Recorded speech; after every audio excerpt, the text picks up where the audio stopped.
You know who it is, the horror flick, Digger Ditch, Super 6, Big Mitch. And I'm kicking in doors with 03 O's. And I'm breaking 28 101s because we Vegas sons, it's the Chronicles. And you in the Meadowlands. Yeah, you in the Meadows, man. And you already know who made me. 530, what that mean? Oh, that boy's a desert baby. Boom! Hubba dub, scrub, 22-inch gold, Dana Danes, and Big Bolo Yang can never be on McLean's, man. You already know. Welcome to Vegas Chronicles with the whole Super 6 Digger Ditch Big Mitch. And today, like any other day, y'all know what we do. We kick ass with factuals with no additives and no preservatives, just raw and uncut like what? Like summer sausages and crackers. You already know. Shout out to everybody that's been rocking with your boy. Shout out to everybody that's been supporting my platform, man. We building it brick by brick, man. Everything's all good, man. We broke out the camera, man. We didn't know it was that that camera. It got a lot of things we got to do, but we getting it, putting it together, and hopefully we gonna be able to bring y'all better material, quality material, and I can start interviewing people in the parks and elsewhere. But let's jump right off into it. You know, I did a video yesterday, and I was talking about. I mentioned Vegas hikes, and I talked about the 50's when they went from UCCs and turned rolling 50. And as usual, some troll go get up in my audience and go tell me that the 50's came out in 1987. Man, come on, man. Stop playing, dude. Stop playing. Okay, number one, I'm gonna tell you something. And I ain't finna put nobody on blast, but it's a reputable 50 out there right now. In 1987, we was in Elko, and he was a Gerson. He stayed in that Venture dorm. His best friend was Bip. Okay? And him and Bip, see, Adventure Dorm is fire crew, and Pioneer is fire crew. So in the summer, they go on fire crew. Mostly everybody in Adventure Dorm and Pioneer Dorm was 16 years old, because you have to be 16 and up in order to get on fire crew. Okay? Now, the thing about the two is that in Adventure Dorm, the fire crew rags was green. And in Pioneer, the fire crew rags was yellow. Okay? Those are the rags that they wore, green and yellow. Because we used to steal Adventure rags. But Bip stayed in Adventure. And there was a rolling 50 that stayed up in there with him. And they both took pictures with green rags on, throwing up G's, K's, all that stuff, man. So when it come to this right here, stop it. And I'm going to tell you something. In 1987, Herbie Hyde from UCC was in Elko. And he was a UCC. He knew nothing of rolling 50's. And my best friend, Tim, from Vegas Hikes, he was unalived in 1988. The Mark McElmo incident. Tim was unalived then. And Tim was a UCC. He wasn't no 50. The 50's came out in 89, man. So stop that. Because I was in Elko with Kiki Loke, and Kiki Loke was a UCC. Kiki Loke went to Clark High School. He come from Long Beach. Anthony Royster. So stop it. Don't come on here lying, man. The 50's did not come out. The 50's did not come out in 1987. One of my confidants over there, rest his soul, was Chicken Bone, Wayne. Wayne grew up in Guerin Circle. His sister Nicole, and then they got a dark-skinned brother. I forget his name. But then they moved over there in Vegas Heights on Hart. That's when he aligned himself with the UCCs and stuff. But when Wayne came to the penitentiary, I used to kick it with Wayne every day until I found out he was all bad. I ain't finna put that out there, whatever, that's their business. But he's supposed to have did some of this or whatever. But, nevertheless, he got out and he was unalived. So rest in peace, Wayne. Rest in peace, Chicken Bone, man. But the 50's, they came out in 1989. People need to quit lying about history. That's why it gets distorted. People want to make themselves more than what they was, or more relevant than what they was, or bring themselves out before they came out. And I don't understand that, man. But I guess that's just how things are. You know what I mean? But moving on from that, man. Somebody asked me a question, man. And I don't know if I ever talked about this, but what made me, join the gang? And I don't know if I ever spoke on this, and a lot of people think it was because I was sheepdog son. That was probably one of the majority of it, yeah. It was shoes laid out for me that I didn't ask to put on, but I always had a choice. Just because I was sheepdog son, that didn't mean I had to be a GPK. I could have been a boxer, a wrestler, a football player. I could have been anything I wanted to be. I could have been a senator, a federal judge. I could have been anything I wanted to be. I chose to be a gangbanger. That appealed to me. Well, why did that appeal to me? And why do that appeal to so many young black and brown boys? Well, in my case, it appealed to me because I grew up unhappy. I did. I felt like a lot of things my dad did, I was, blamed for, or things was ticking out on me behind that. Being his son was a blessing, but also being his son was a curse.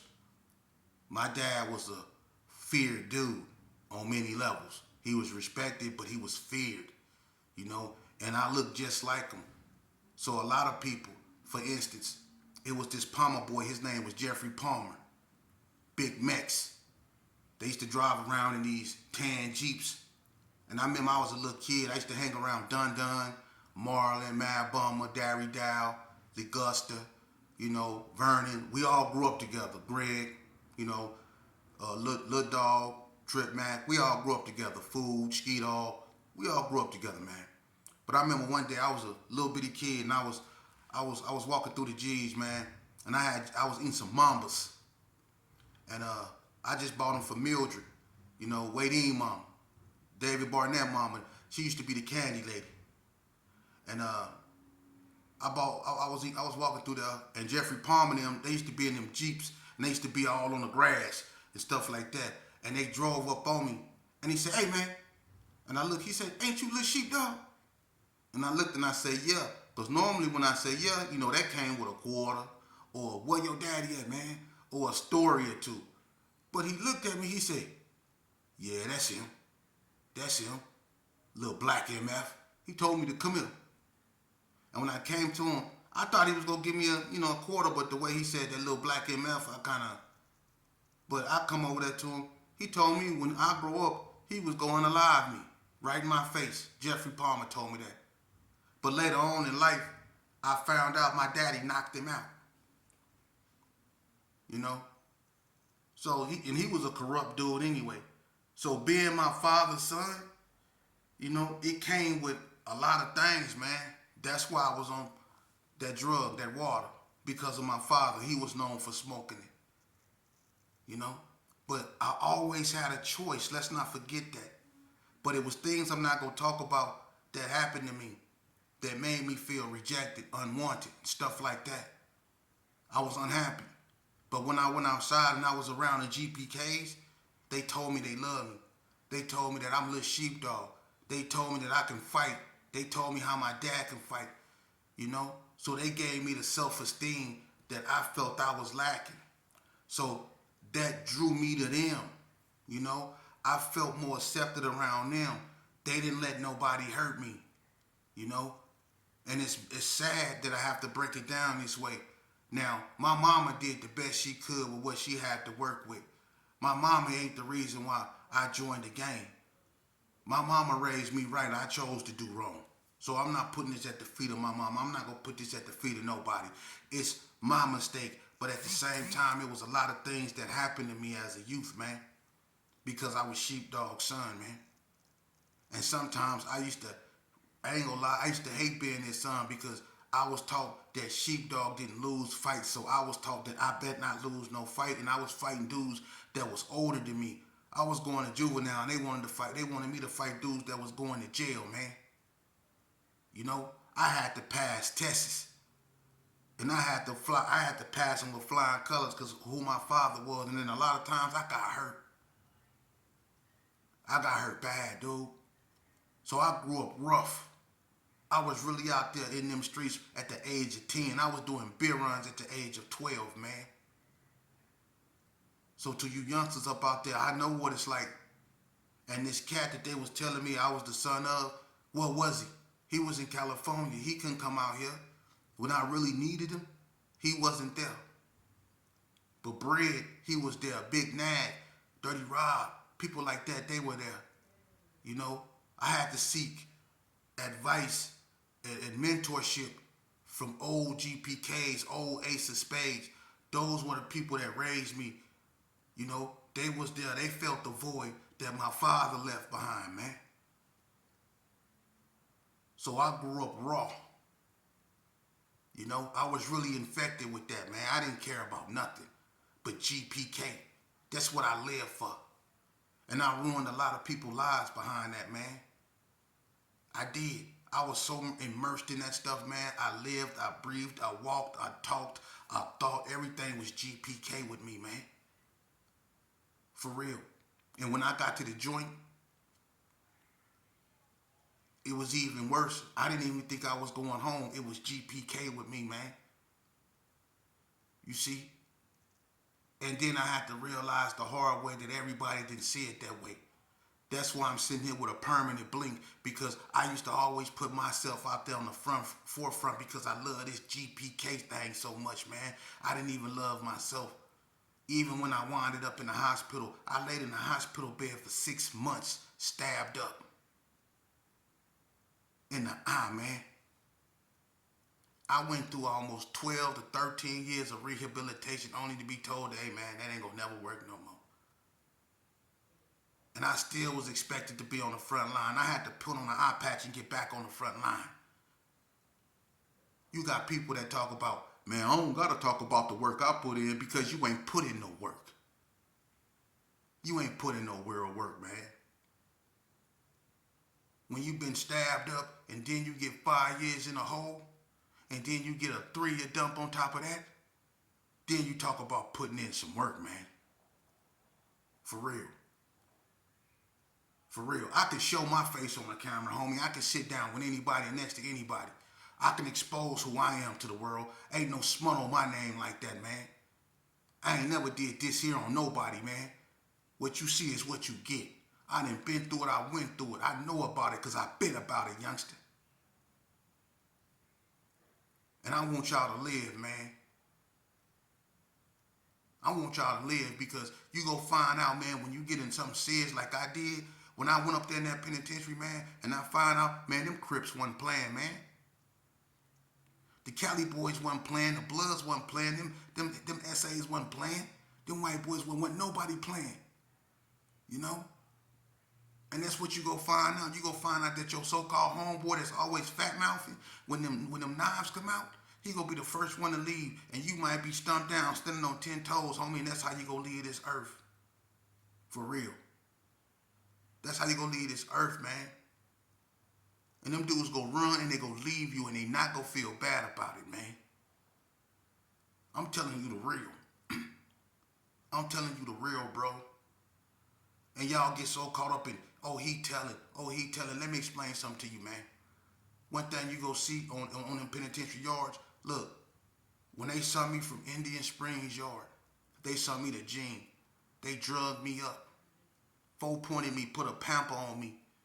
They sent me to Gene, Nevada, Southern Nevada Correctional Center. That's Gene, Nevada. They sent me over there, right?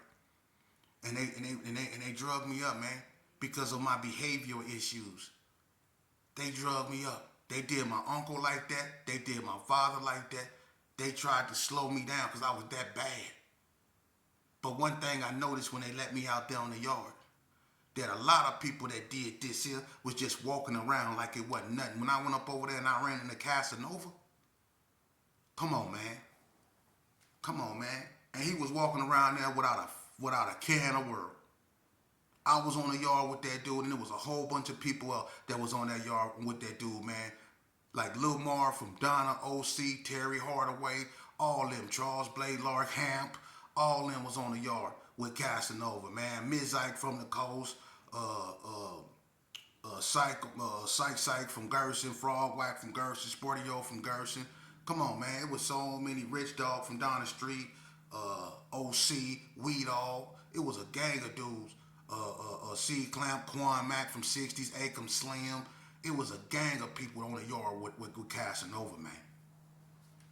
And everybody know what's happening, man.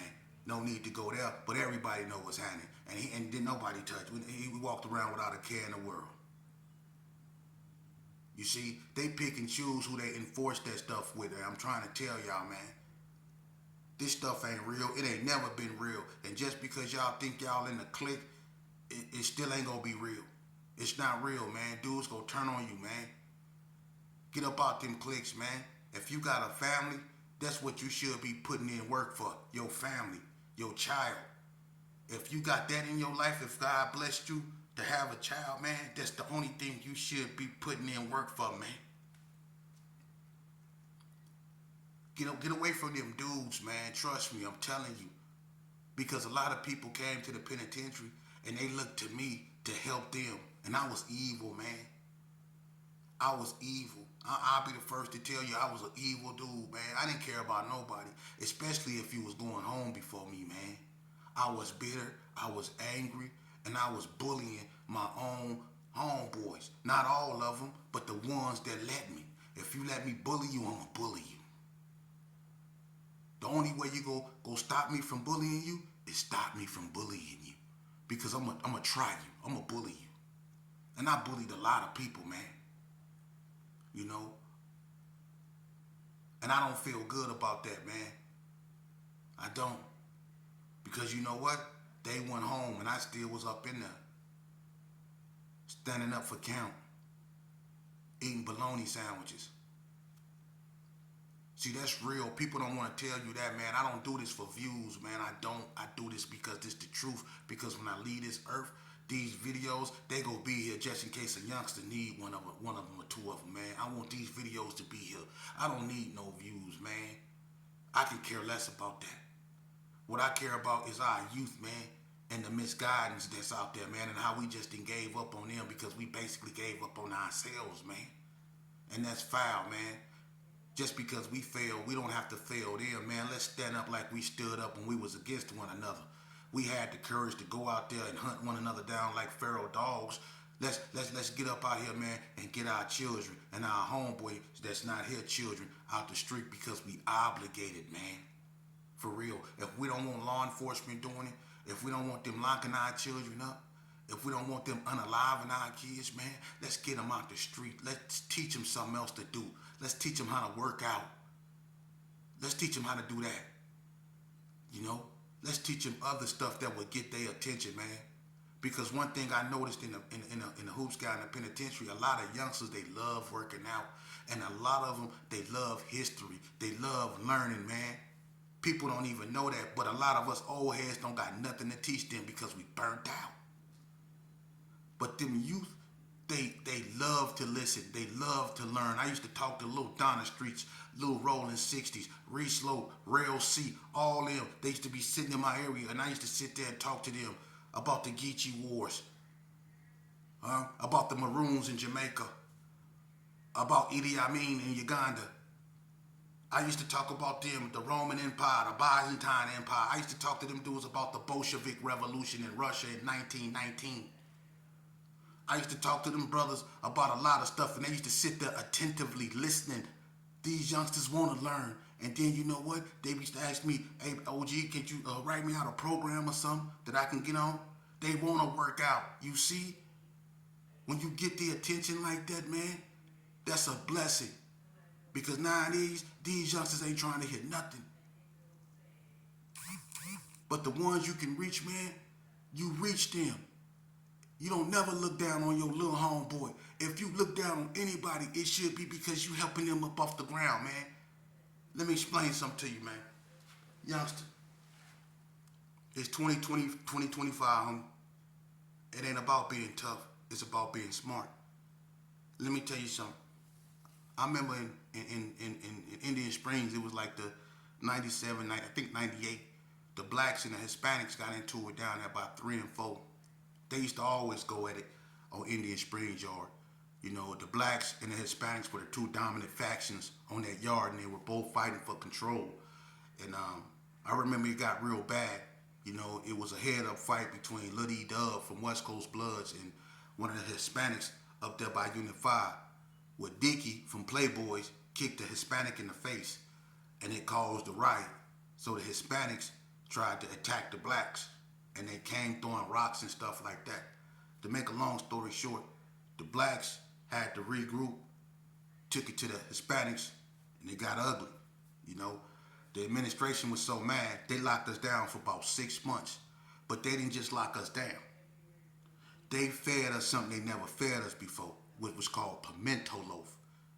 And if anybody know what pimento loaf is, they know what I'm talking about. But they didn't just give us pimento loaf. They gave us pimento loaf, and they gave us these chips called casino chips.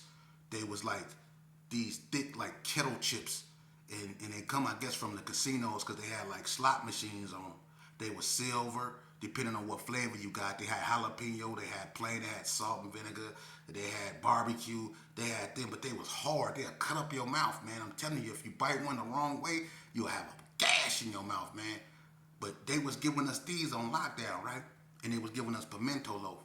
The pimento loaf was so nasty, you had to take those hard chips and put them on the bread and crush them down. And when you try to crush them, you had to really like put some back arm in it. You had to crush them down. That's how hard them chips was, right? So we eating these, the whole institution. One thing we started to realize about the fourth, fifth day is we ain't went to the bathroom. It ain't just me, it's the whole people. They done gave us all these chips for lunch, and we thinking that, they were some big like bags, some big grab bags, and we thinking, oh, we didn't came up, but this meat is nasty. They gave us all this pimento loaf and stuff, man, and listen, 10% of 100 is an epidemic. Trust me. Listen, they constipated us so bad that dudes went almost 10, 11 days without using the bathroom, and some dudes, listen, I'm going to keep it 100 with you. It was the whites that came up with a remedy, right? The whites, I swear to God. And the white boys, you know what they started doing? They started drinking shampoo. I swear to God. And that was an old method they used to use when they used to go to visit, and they used to, bring back whatever they bring back. And if it wasn't wrapped right and they thought it was going to bust in them, they'll go in there and drink some shampoo to make it come up real fast. But people used to drink shampoo, Perk Plus, all that, bubble, man. People would drink. So the white boys started drinking shampoo, and it was like a laxative, and it started making them go. But some people tried to, and when they did go, it was all bad. Some dudes left in the gurney, came back in the pamper. Dudes walking around with pillows. It was that bad. And it was a whole bunch of people, man. A whole bunch of people that couldn't sit down under any circumstances, sleeping on it was bad. Yeah, the whole joint was. So that's what you go sign up for. And I ain't even mentioned the time, listen, on Indian Springs Yard, the pipes bust, and they had a cesspool out there. Y'all remember that? When fecal matter got up in the pipes? Yeah. It bust, and they didn't say nothing for 3 days, but the COs knew. After 3 days, they put up signs everywhere saying not to drink the water because of what had got up into it. But they said that after 3 days, and by then, people was having issues with their stomach. They was catching diarrhea and all kind of stuff. But the COs knew it. So they gave us igloos and stuff like that. See, that's what you sign for when you go to the joint, man. That's what you go through. For real. Don't let these people out here lie to you, youngster, man. I'm telling y'all the truth, man. I could sit up here and tell y'all how the NTGs or how the White Streets or how the ABMs or how the Gersons or how the West Coast Bloods did this to each other, man. But to what extent, man? Those mothers going to funerals, man, that ain't nothing to brag about, man. What happened out here in Vegas, man, ain't nothing to be proud. We shouldn't be proud of that, man. It's a lot of people that's not here because of this gang culture stuff, because of this gang banging stuff, because of what we allowed ourselves to become, man. It's a lot of people that's not here behind that, man, and we feel good about that, man. And we want people to respect us. Come on, man. And then this is the most saddest thing up under the sun right here, is when you have two minority groups, black and brown. It don't matter who hating on who. When we look at each other as competition and enemies, man, that's truly a sad day. When we have more than we have more things in common than we do that separate us, man. But we fail to realize that our ancestors on both sides of the fence, man, are disgusted with us, man. People like Cesar Chavez, who love people like Martin Luther King. is rolling over in their graves behind what they see right here, and our ancestors are too. You got little black and brown boys that's growing up with animosity toward each other, and they really don't know why, because they inherited from people like us that bought that crap from the penitentiary out here on the streets, man.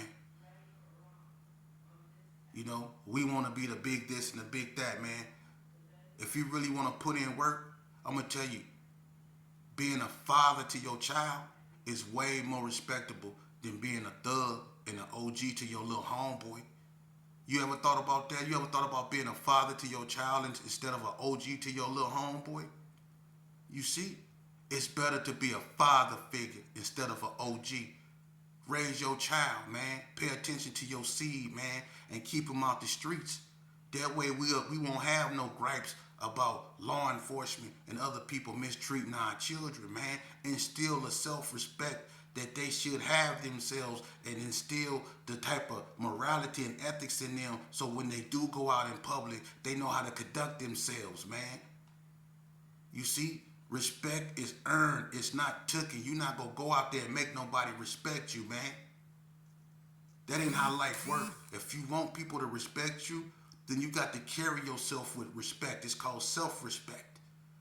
And we as a people, we've lost that self-respect, but we want everybody to respect us. We want everybody to acknowledge our gripes, our depression, our plight. But we got to first acknowledge self-plight. We first got to acknowledge what got us really depressed, which is internal strife. For real. Because if you, listen, man, the average black man is 10 times madder than another black man than he is the white man. I'll guarantee